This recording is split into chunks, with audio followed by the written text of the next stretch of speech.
Santa Claus एक ऐसा नाम जो हम बचपन से ही सुनते आए हैं।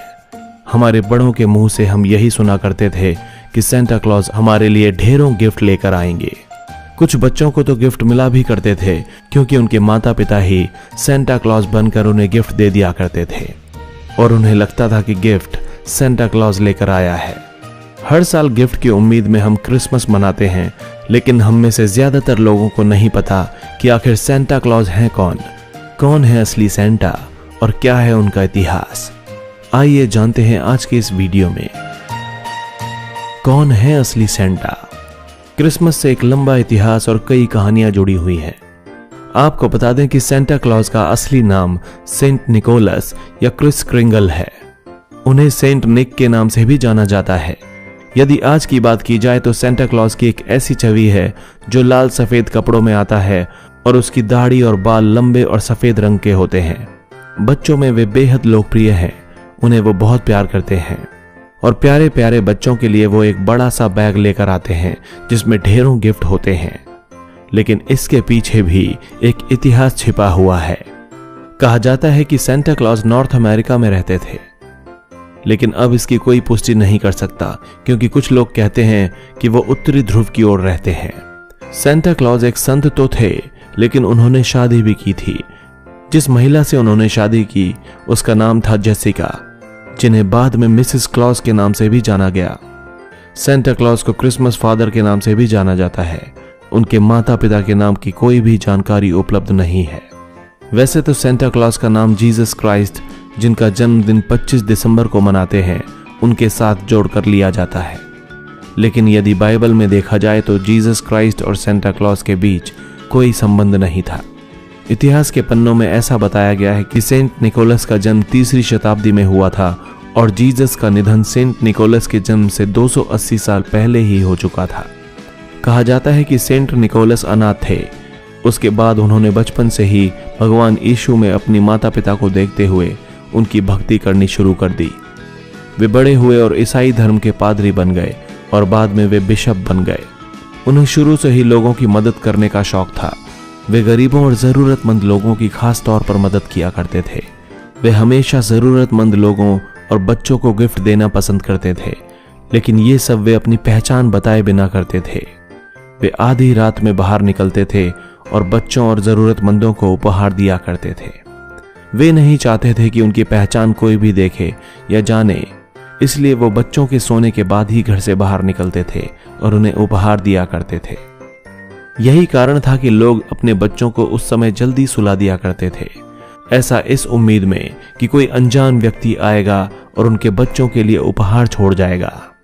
सेंट निकोलस के जीवन में ऐसी कई सारी कहानियां हैं जो बेहद चर्चित हैं। एक ऐसी मशहूर कहानी एक गरीब व्यक्ति की है जिसकी 3 बेटियां थीं। वो व्यक्ति इतना ज्यादा गरीब था कि अपनी बेटियों को 2 वक्त का भोजन भी नहीं दे सकता था। ऐसे में वो अपनी बेटियों की शादी के लिए चिंतित था। उसे दिन रात ये चिंता सताती रहती थी कि वो अपनी बेटियों की शादी कैसे करेगा, जबकि उसके पास तो खाने के लिए भी पैसे नहीं है। फलस्वरूप वो अपनी बेटियों को नौकरी कराने पर मजबूर था, लेकिन बहुत मशक्कत के बाद भी उन्हें कोई नौकरी नहीं मिल रही थी। जैसे ही ये बात सेंट निकोलस को पता चली तो वो आधी रात में उन लड़कियों के घर पहुंचे और उन्होंने उन लड़कियों की सूख रही जुराबों में सोने के सिक्के भर दिए। इसके बाद उस व्यक्ति की गरीबी खत्म हो गई और उसने खुशी खुशी अपनी बेटियों की शादी भी की। कहते हैं उस दिन की घटना के बाद से ही क्रिसमस की रात बच्चे इस उम्मीद में मोजे बाहर लटका कर आते हैं कि सुबह उनमें उन्हें मनपसंद गिफ्ट देखने को मिलेंगे। फ्रांस में चिमनी पर लाल रंग के जूते लटकाए जाने का रिवाज है, जिसमें सेंटा आकर गिफ्ट डालते हैं। यह रिवाज वर्षों से चला आ रहा है। सेंटा क्लॉज रेनडियर्स पर चलते हैं, इसलिए फ्रांस के बच्चे तो रेनडियर्स के लिए जूतों में गाजर भरकर भी रखते हैं। सेंटा के प्रति विश्वास बच्चों के दिलों में आज भी कम नहीं हुआ है। ऐसा बताया जाता है कि सेंट निकोलस का नाम जीसस और मदर मैरी के बाद सबसे ज्यादा अधिक सम्मान से लिया जाता है। सेंट निकोलस की दरियादिली देखने के बाद सन 1200 से ही फ्रांस में 6 दिसंबर को निकोलस दिवस के रूप में मनाया जाने लगा, क्योंकि यही वो दिन था जिस दिन सेंट निकोलस की मृत्यु हो गई थी। 1773 में पहली बार अमेरिका में सेंटा क्लॉज के रूप में एक व्यक्ति मीडिया से रूबरू हुआ था और उसने खुद को सेंटा क्लॉज बताया था। उसके बाद 1930 में सेंटा का अस्तित्व सब लोगों के सामने आया और सेंडरब्लोम नामक एक कलाकार ने सेंटा के रूप में कोका कोला की एड 35 वर्षों तक की। उसने लाल सफेद कपड़ों में आकर कोका कोला की एड की थी और सेंटा का यह नया अवतार लोगों को बहुत पसंद आया, जिसे आज तक स्वीकार किया जाता है और उसी रूप में सेंटा को याद भी किया जाता है। लेकिन असली सेंटा यानी सेंट निकोलस को आज तक किसी ने नहीं देखा था और ना ही उनकी किसी ने पहचान की थी।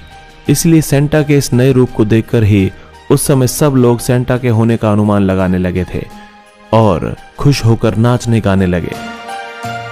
सेंटा क्लॉज और क्रिसमस का संबंध। धीरे धीरे क्रिसमस और सेंटा का आपस में गहरा रिश्ता बनता चला गया और वे बच्चों के बीच मशहूर होते चले गए। आज सेंटा सबके लिए गिफ्ट लेकर आएंगे, इसी सोच के साथ क्रिसमस की रात बच्चे जल्दी सो जाते हैं। आज भी कुछ किस्से कहानियों में ऐसा कहा जाता है कि सेंटा अपनी वाइफ और बहुत सारे दोस्तों के साथ नॉर्थ पोल पर रहते हैं, जहां उन्होंने बहुत बड़ी खिलौनों की फैक्ट्री लगाई हुई है। हर साल वहां पर बहुत सारे खिलौने बनाए जाते हैं जो क्रिसमस के दिन बच्चों में बांट दिए जाते हैं।